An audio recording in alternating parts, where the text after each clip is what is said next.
सभी को जय सिया राम। रामचरितमानस बालकांड दोहा संख्या 14।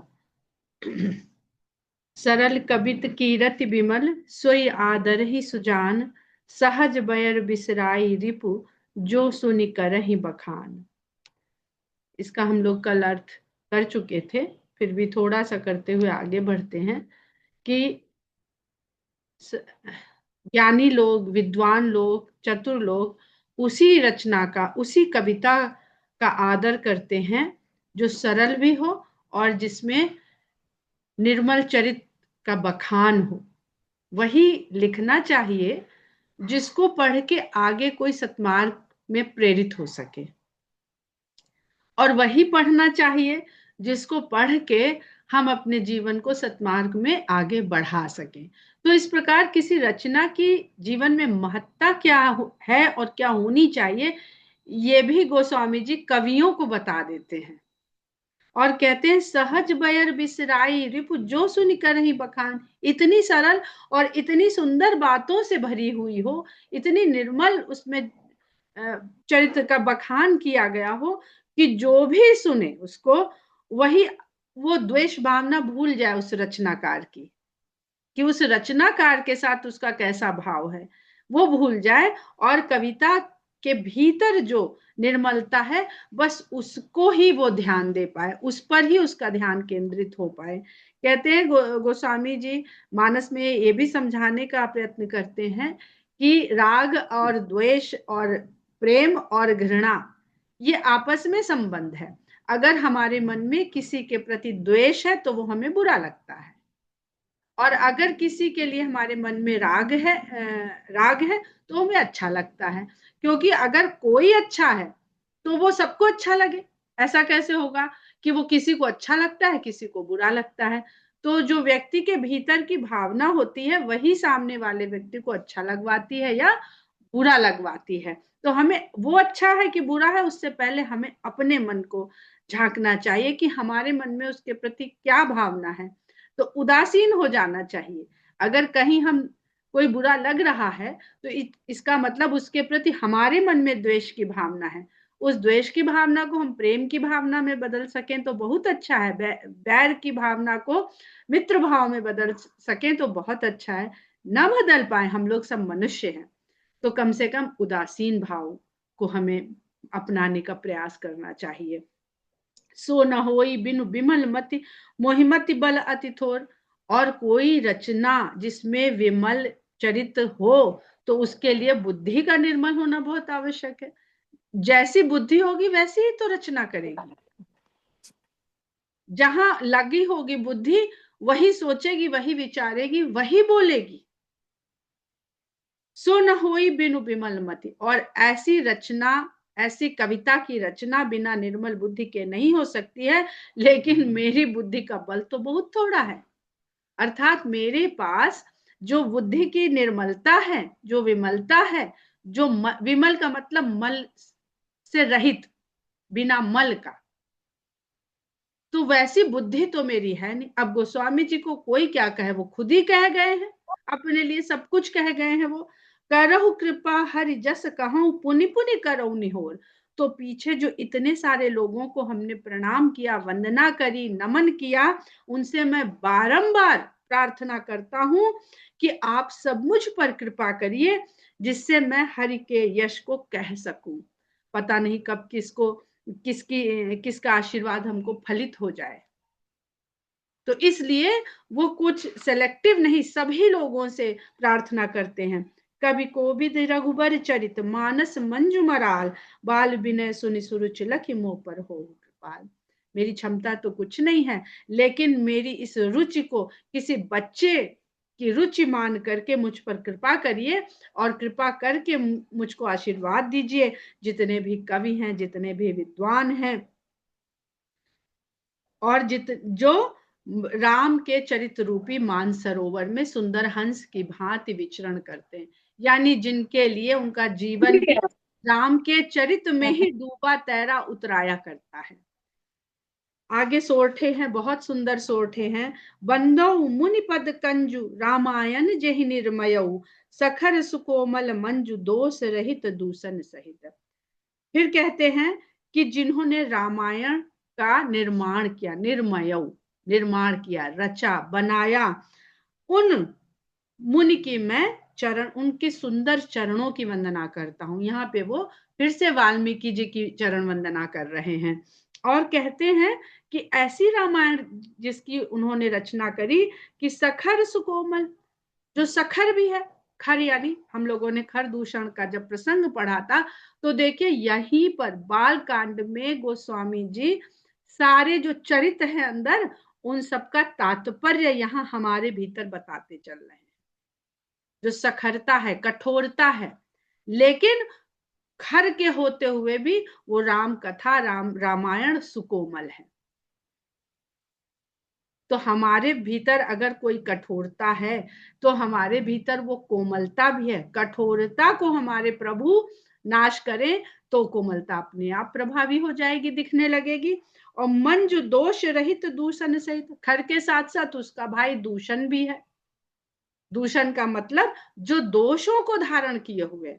तो खर और दूषण कौन है? इस संसार में वे व्यक्ति जो अपने भीतर दोष और कठोरता को भरे रहते हैं। रावण क्या कहता है कि मेरे समान वीर थे, दोष और कठोरता तो रावण के समान है, उसका भला कौन नाश कर सकता है। तो कहते हैं दूषण सहित होने पर भी ये रामायण दोष रहित है।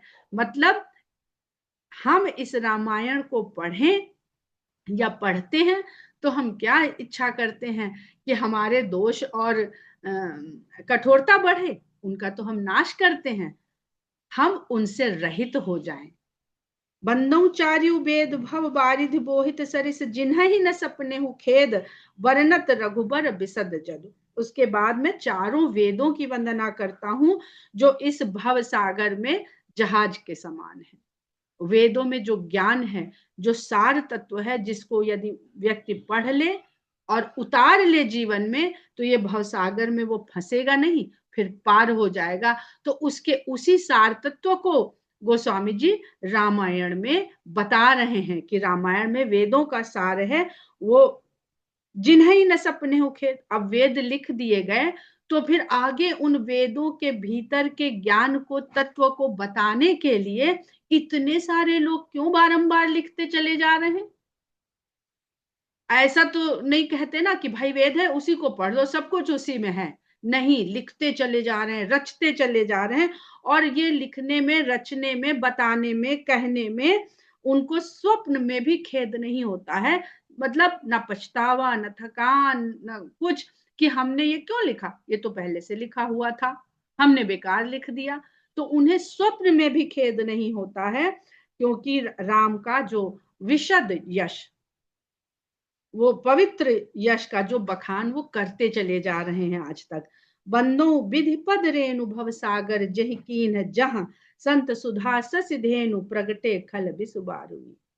अब वेद हो गए, वेद ब्रह्मा जी वेद को धारण करते हैं ना। ब्रह्मा जी की अगर आप देखिए चित्र तो उसमें उनके हाथ में वेद होते हैं। तो वेद के बाद वो ब्रह्मा जी की वंदना करते हैं कि जिनकी चरण धूल से उन्होंने ये भव सागर निर्मित कर दिया। अब देखिए तो कहां से चला ये शाश्वत सत्य,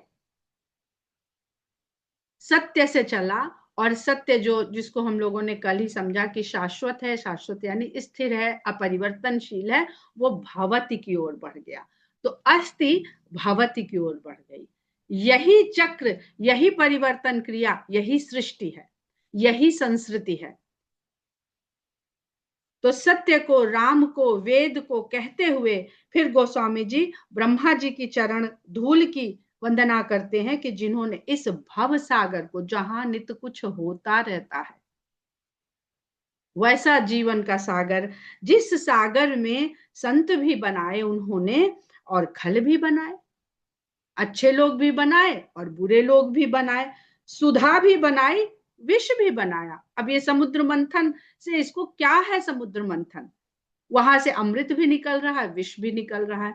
तो हम भी वही ब्रह्मांड का स्वरूप है। तो हमको भी ब्रह्मा जी ने जब इस शरीर में बांध के हमको बना दिया तो हमारे अंदर अच्छाई भी है, बुराई भी है।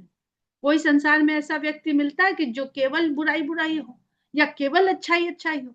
ये केवल ब्रह्म में, केवल राम में इस चीज को पाया जाता है कि ब्रह्म जो है वो निर्विकार है। तो कहते हैं उसमें तो अस्थि जैसे ही भवती होएगा, उसमें कुछ ना कुछ दोष आने लगेगा। तो संत भी है, खल भी है, सुधा भी है, विष भी है, शशि धेनु प्रगटे खल बारुनी, चंद्रमा शीतलता भी है और मदिरा भी है। आगे दोहा फिर आता है, विबुध विप्र बुध ग्रह चरण बंद कहूं कर जोरी, होई प्रसन्न पुरवहु सकल मंजु मनोरथ मोर। इसलिए मैं सभी देवताओं को, समुद्र मंथन में कौन कौन लगा था, देवता लगे, सुर लगे और असुर लगे, तो हम किसकी वंदना करें? हम सुरों की पंक्ति में बैठे कि हम असुरों की पंक्ति में बैठे? सुरों की पंक्ति में बैठेंगे तो हमारी हमारी जीवन शैली, हमारी देने की और प्राप्त करने की जो इच्छा होगी, जो कामना होगी, वो सदा कल्याणकारी होगी। तो कहते हैं कि मैं देवताओं को, विप्रों को, बुद्धिमानों को और सभी ग्रहों को, तो जब हम इस संसार में आते हैं तो हमारी जीवन को उत्तरोत्तर गति क्या कौन देता है? हम देवी देवताओं की पूजा आराधना करते हैं, ब्राह्मणों के द्वारा ज्ञान पाते हैं, बुद्धिमानों के द्वारा और ज्ञान पाते हैं, और फिर ग्रहों की स्थिति भी हमको हमेशा बताई जाती, भाई सब कुछ अच्छा था पर ये ग्रह जो है आपके फेवर में नहीं था, इसलिए ये आप यहाँ पर आपका काम बिगड़ गया या बन गया। तो सबको वो वंदना करते, पता नहीं कोई भी मेरे प्रतिकूल ना रहे, सब अनुकूल हो जाए। और किस लिए अनुकूल हो जाए? कि मैं राम की कथा कह सकूं। इसलिए नहीं अनुकूल हो जाए कि मेरा बड़ा नाम हो जाए, मेरी बड़ी व्यवसाय हो जाए, मैं दुनिया का राजा बन जाऊं, ऐसी कोई कामना नहीं है। तो दोनों सभी के चरण में दोनों हाथ जोड़ करके सबकी वंदना, चरण वंदना करता हूं। कोई प्रसन्न पूर्व हो सके, आप लोग प्रसन्न होइए और मेरे ये सुंदर जो मनोरथ है इन सबको पूरा करिए। पुनि बंदो शारद सुर सरिता जुगल पुनीत मनोहर चरिता। उसके बाद मैं शारदा और गंगा, अब शारदा कौन है? एक शारदा की उन्होंने वंदना करी जो वाणी के रूप में है, और यहाँ पर दोनों को नदी यानी गंगा और सरस्वती, तो मैं गंगा और सरस्वती की वंदना करता हूं। ये दोनों नदियां मनोहर चरित वाली हैं। आगे किस प्रकार मनोहर चरित वाली है, सुंदर चरित वाली है? मज्जन पान पाप हर एका, कहत सुनत एक हर अभिवेका। एक में यदि स्नान करा जाए और उसके जल का पान किया जाए तो वो पापों को हर लेती है, और एक को कहते सुनते से अविवेक को हर लेती है। तो यहाँ पर अगर हम ध्यान से देखें तो तन का मल और मन का मल दोनों को स्वच्छ करने की बात करी गई है। तो कौन सी त्रिवेणी यहाँ पर बहने वाली है जो हमारा तन भी निर्मल करे और हमारा मन भी निर्मल करे? और ये दोनों जो शारदा और सुर सरिता यानी देव नदी यानी गंगा, ये शंकर भगवान ही धारण कर रहे हैं। आगे गोस्वामी जी इसको और स्पष्ट करेंगे कि शिव जी के शीश पर गंगा विराजमान है और शारदा यानी सरस्वती वाणी के रूप में, कथा के रूप में शंकर भगवान के मुख से इस संसार में बहती हुई जा रही है। तो एक वाणी गंगा है और एक बहने वाली गंगा है। तो भौतिक और न दिखने, वाणी दिखती नहीं है, वाणी को हम देख नहीं सकते हैं, तो ये सबको धारण करके संसार को दे कौन रहा है? शंकर। और शंकर हम सब जानते हैं जो सबका कल्याण करने की भावना रखते हैं, वही शंकर हैं। मज्जन पान पाप हर एका, कहत सुनत एक हर अविवेका। हमारे अंदर विवेक जागृत हो, हमारा अविवेक हर भगवान शंकर। गुरु पितु मातु महेश भवानी, प्रणवो दीन बंधु दिन रानी। क्योंकि शंकर भगवान ही मेरे गुरु हैं, वही मेरे माता पिता हैं, मैं उनके आगे नमन करता हूँ क्योंकि वो दीनों के बंधु हैं और वो सब कुछ निरंतर दान देने वाले हैं। तो जब दिन नित्य दानी है, वो नित्य दानी के रूप में है, तो मैं जो मांग रहा हूं मुझे भी वो प्रदान करें। सेवक स्वामी सखासी अपी के, हित निरुपधि सब विधि तुलसी के। अब शंकर राम कथा कहनी है और शंकर भगवान से मांग रहे हैं कि मुझे भी दान में दीजिए। क्यों? क्योंकि शंकर भगवान सी अपी के, जैसे अभी अपने इष्ट को कहने में भी गोस्वामी जी जरा देखिए कहां कहां से जा रहे हैं। जो अब सी पी के क्यों, क्योंकि वो सी के जो प्रियतम हैं उनके वो सेवक भी हैं, उनके वो स्वामी भी हैं और उनके वो सखा भी हैं। क्योंकि यही रूप धर लेने से, सीता जी का रूप धर लेने से शंकर और सती में अलगाव हो गया था, विलग हो गए थे। तो क्या चीज हमें ब्रह्म से, भगवान से विलग करती है, वो यहाँ पर गोस्वामी जी सब कुछ कहते हुए चल रहे हैं। सेवक स्वामी सखासी अपी के, हित निरुपाद सब विधि तुलसी के। और हर प्रकार से इस तुलसी का निस्वार्थ हित करने वाले हैं। मैं क्या दे के उनसे, उनके कृपा और अपने लिए उनसे कल्याण मांगू, कुछ है नहीं हम लोगों के पास। जो हम लोग मन्नत मांगते हैं या जो करते हैं, हमारा कुछ नहीं है। तो इस प्रकार वो कुछ लेके कुछ कृपा नहीं करने वाले हैं। कल बिलो की जगहित हर गिरजा, साबर मंत्र जाल जिन सिरजा। वो सब कुछ देखने वाले और सब कुछ जानने वाले हैं शंकर और पार्वती। तो कल बिलो की, कलयुग को देखते हुए उन्होंने जग के कल्याण के लिए शंकर और पार्वती, शंकर और गिरिजा कह रहे हैं, यहाँ कहीं भी दक्ष सुता का नाम नहीं है, पार्वती का नाम है, गिर की पुत्री का नाम है। तो उन्होंने साबर मंत्र जाल जिन सृजा, जिन्होंने साबर मंत्रों के समूह का सृजन कर दिया। अब साबर मंत्र क्या है? अगर साबर मंत्र को देखिए तो साबर को कभी शबरी से जोड़ के देखिएगा। साबर मंत्र वो मंत्र है जिनका कोई अर्थ नहीं होता है, यूं ही कुछ शब्द हैं। शाबर का अर्थ एक ये भी होता है कि शाबर एक भीलों की जाति है, उस भील की जाति के होने के कारण ही शबरी शबरी कहलाती थी। उनकी जो बोली है वो किसको समझ में आती है? कहीं चले जाइए इंटीरियर किसी ट्राइबल में, वो क्या बोल रहे हैं किसी को समझ में आता है?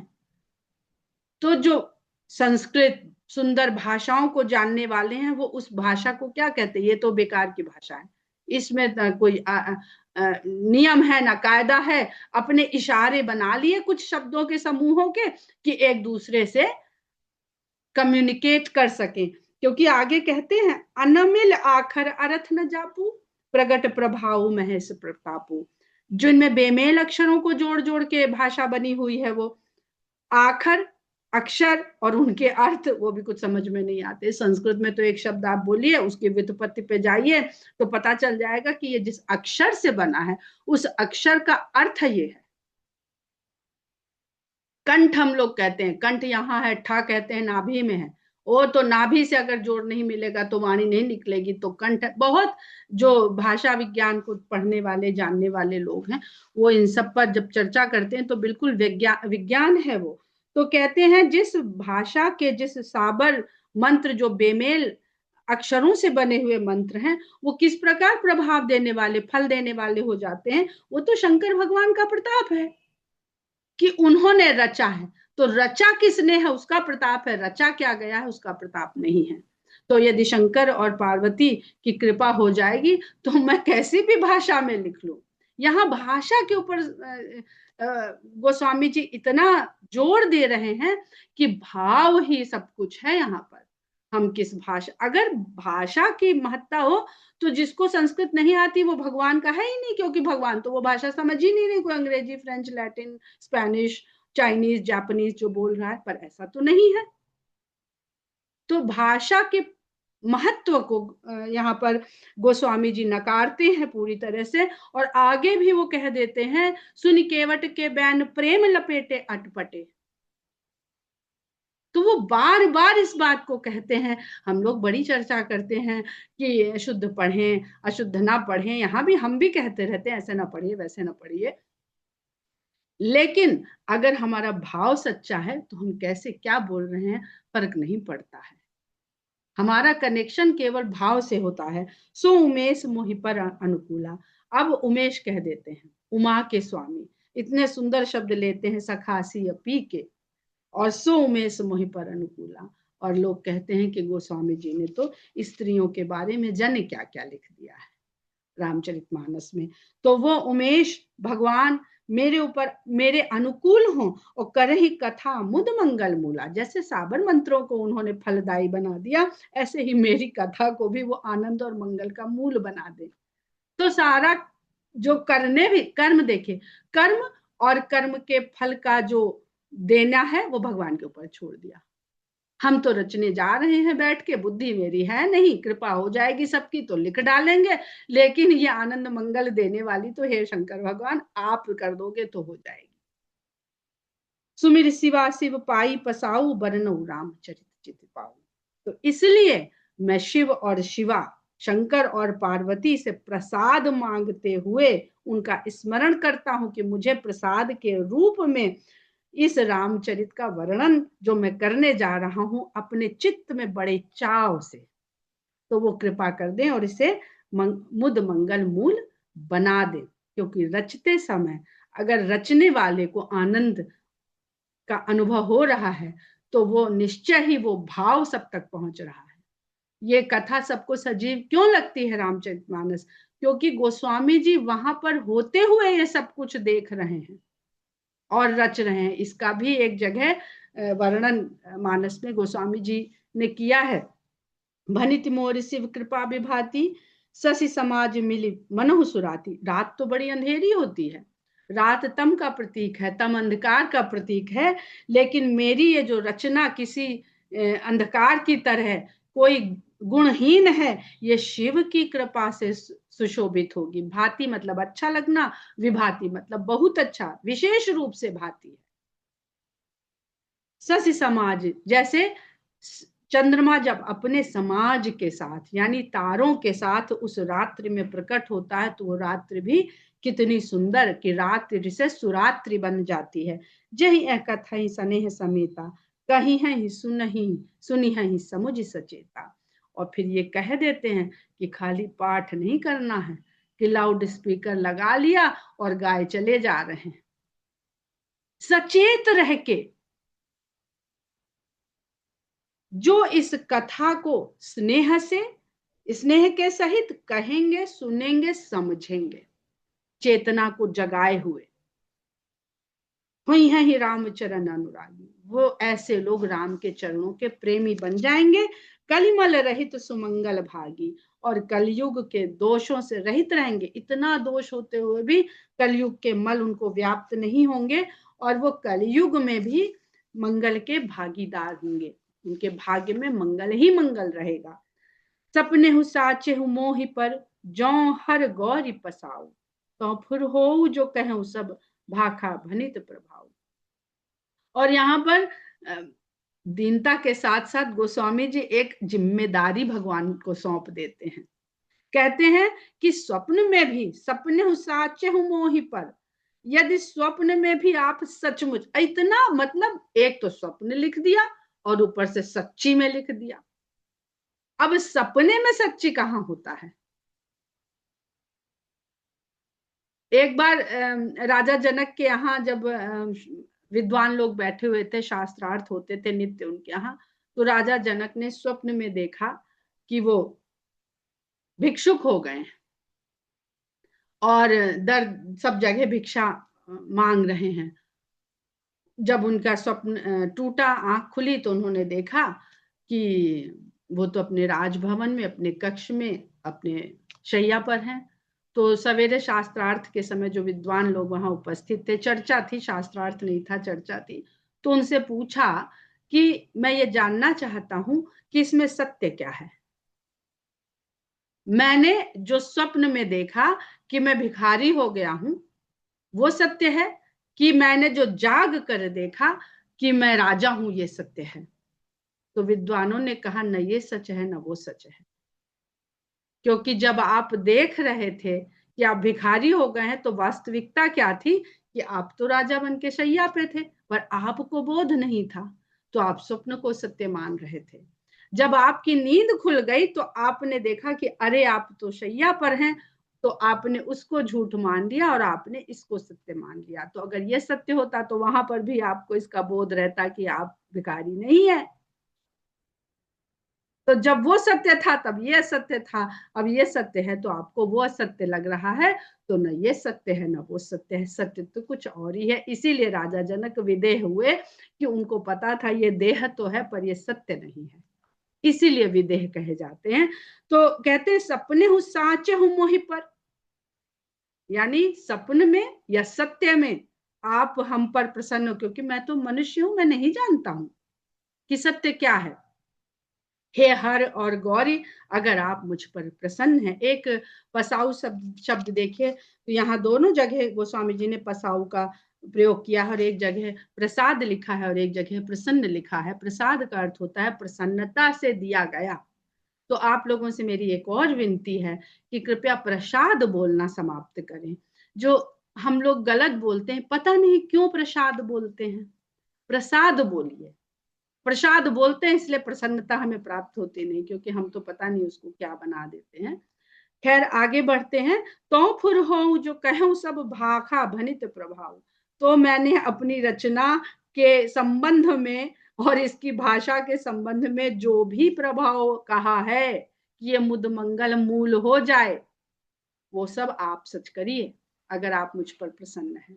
तो सारा दारोमदार उन्होंने शंकर और माँ भवानी पर, माँ पार्वती पर डाल दिया कि इसको सत्य करना आपका ही काम है। आगे कहते हैं बंदो अवधपुरी अति पावन सरजू सरि कल कलुष न सावन। देखिए कहाँ से, वेद से ब्रह्मा जी से फिर शंकर भगवान, और धीरे धीरे धीरे धीरे संसार में आ रहे हैं गोस्वामी जी, किस प्रकार निराकार को धीरे धीरे साकार बना रहे हैं। ऐसा ही होता है, वही विचार तो निराकार होता है, पहले निराकार है, विचार के रूप में वो एक सूक्ष्म रूप तो लेता है ना हमारे भीतर, उसके बाद वो किस प्रकार सगुण होता है वाणी के रूप में। म्यूट कर लीजिए, किसी का खुला हुआ है। बन्नऊ अवधपुरी अति पावन सरजू सर कल कलुष न सावन।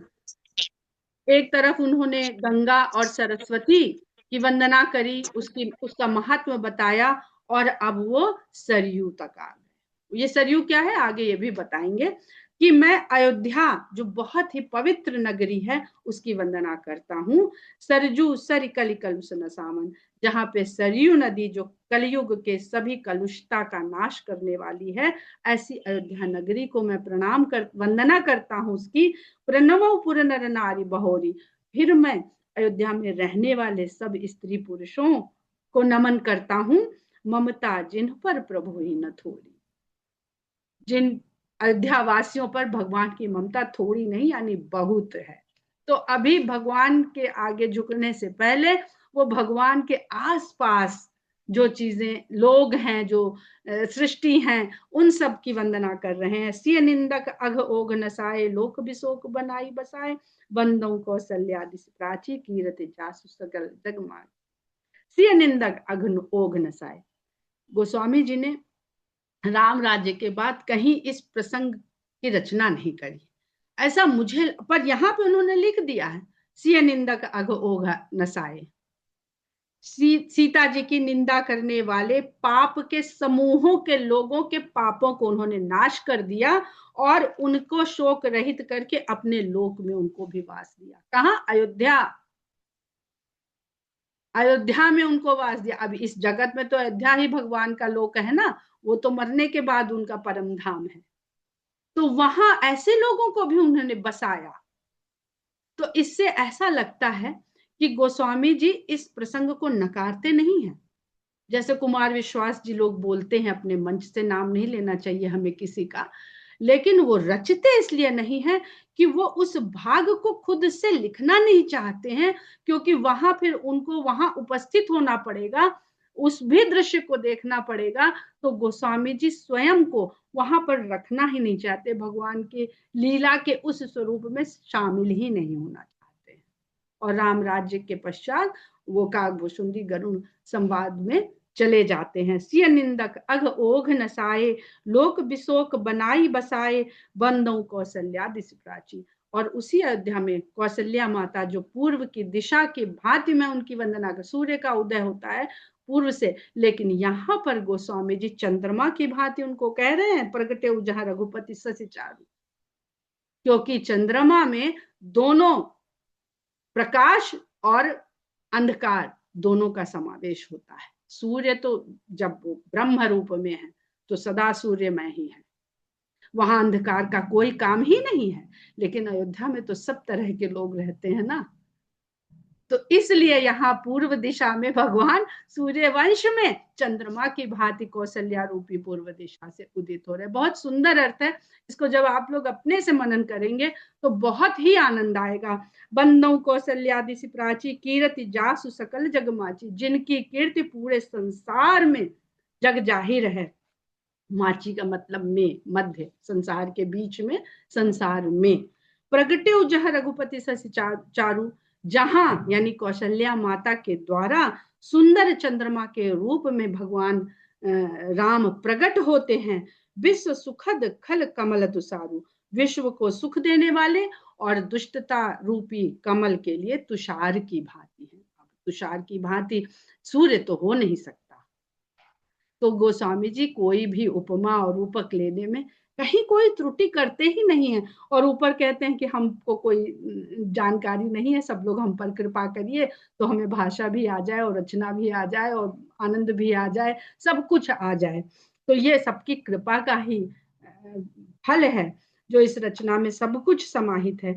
दशरथ राउ सहित सब रानी सुकृत सुमंगल मूर्ति मानी, फिर मैं राजा दशरथ सहित सभी रानियों, देखिए आगे कथा कहेंगे तो वो कैकेयी की दुष्टता का भी बखान करेंगे, लेकिन यहाँ नहीं कर रहे हैं। तात्पर्य क्या है कि जब लीला होने जा रही है तो सब कलाकार वहां उपस्थित हैं, तो वो कलाकार की तरह से सबका आदर सम्मान कर रहे हैं कि आगे भगवान की लीला में आप जो जो भूमिका करेंगे, जो जो रोल करेंगे वो आप बहुत बढ़िया करेंगे, तब हम जो कुछ कह देंगे वो हमें कहना पड़ेगा।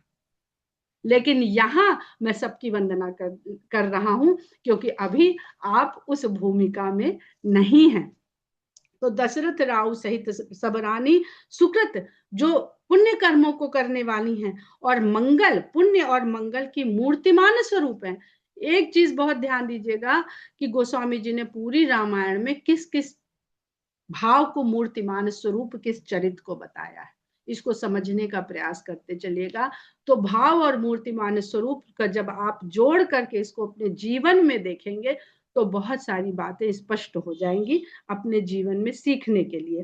करहु प्रणाम करम मन बानी, करहु कृपा सुत सेवक जानी। बहुत सुंदर चौपाई है कि मैं मन वचन और कर्म से राजा दशरथ और उनकी तीनों रानियों सहित सबको प्रणाम करता हूं कि अपने पुत्र का सेवक जानकर मुझ पर कृपा करिए। बहुत सुंदर चौपाई है, करहु कृपा सुत सेवक जानी। इतनी सुंदर है कि हमको इस पे कुछ बोलने को शब्द ही नहीं मिल रहे हैं कि अब हम इसको समझाएं कैसे।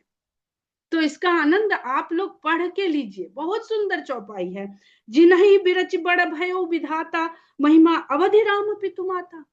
जिनको रच करके विधाता बहुत बड़ा हो गया, विधाता का रचना सृष्टि सार्थक हो गई कि महिमा अवधि राम पितु माता, जो इस पूरे संसार में राम के माता पिता की महिमा के द्वारा स्थापित हुए, जाने गए। बंदौ अवध भुआल सत्य प्रेम जेहि राम पद, विचुरत दीन दयाल प्रिय तनु तृण इव परिहर। उसके बाद राजा दशरथ की वंदना करते हैं, माताओं की वंदना करने, माताओं की वंदना भी राजा दशरथ की पत्नी और रानियों के रूप में करते हैं। और सत्य प्रेम जेहि राम पद, ऐसा सच्चा प्रेम था जिनके राम के चरणों में कि बिछुरत दीन दयाल, उस दीन दयाल से बिछड़ते ही उन्होंने, जो उनका प्रिय था, तिनके की तरह उन्होंने अपने शरीर को त्याग दिया। इसके आगे हम लोग यही सी दोहे से कल चलेंगे और दशरथ जी के प्रेम और जनक जी के प्रेम को समझने का प्रयास करेंगे, क्योंकि दोनों का साथ साथ वर्णन किया है गोस्वामी जी ने। एक का प्रेम मोहमय है और एक विदेह राज है। तो देह और विदेह होकर दोनों अवस्था से हम भगवान राम को प्रेम कर सकते हैं और दोनों अवस्था में हम राम के प्रेम के पाने वाले बन सकते हैं। इसका बहुत सुंदर वर्णन है इन चौपाइयों में। जय सिया राम। श्री राम।